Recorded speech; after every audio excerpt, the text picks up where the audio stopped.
Alright guys, here's my newest conversion for my 16th scale Slash vehicles.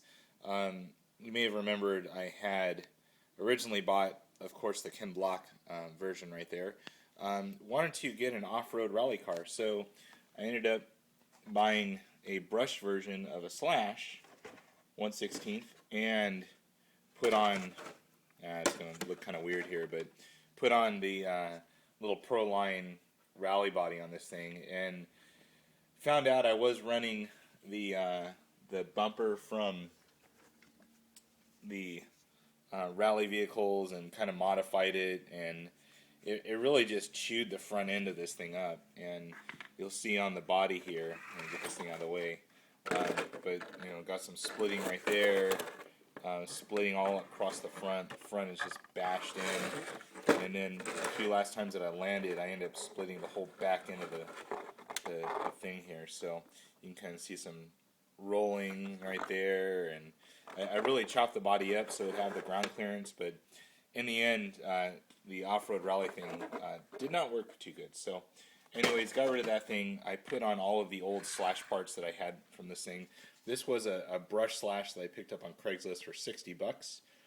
It was a complete RTR. I kind of upgraded it just slightly. I put on a VXL from Traxxas. Put on some of the steel CVDs. You'll see them in there. Put on RPM knuckles, all four corners, and other than that, running 3S lipo, 2S lipo, and getting this thing to really jump.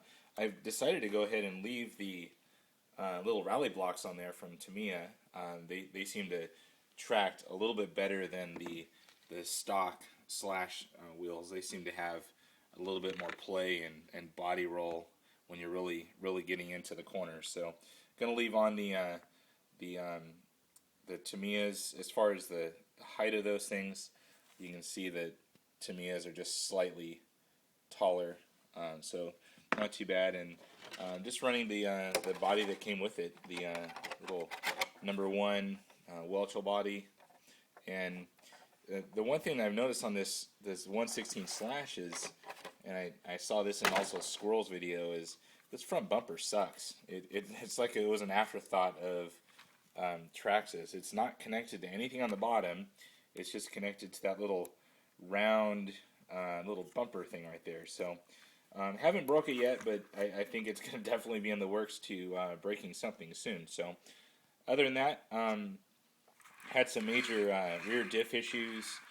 When you remove this thing and screw these screws that are down at the bottom of the bulkhead back in, I ended up going into the rear diff case and locking up the diff. I fixed it, but it's rolling a lot better now. So anyways, the only the things I'm really going to do to this thing is I'm going to keep tuning the suspension and hopefully have this thing doing some running video here soon. Over and out.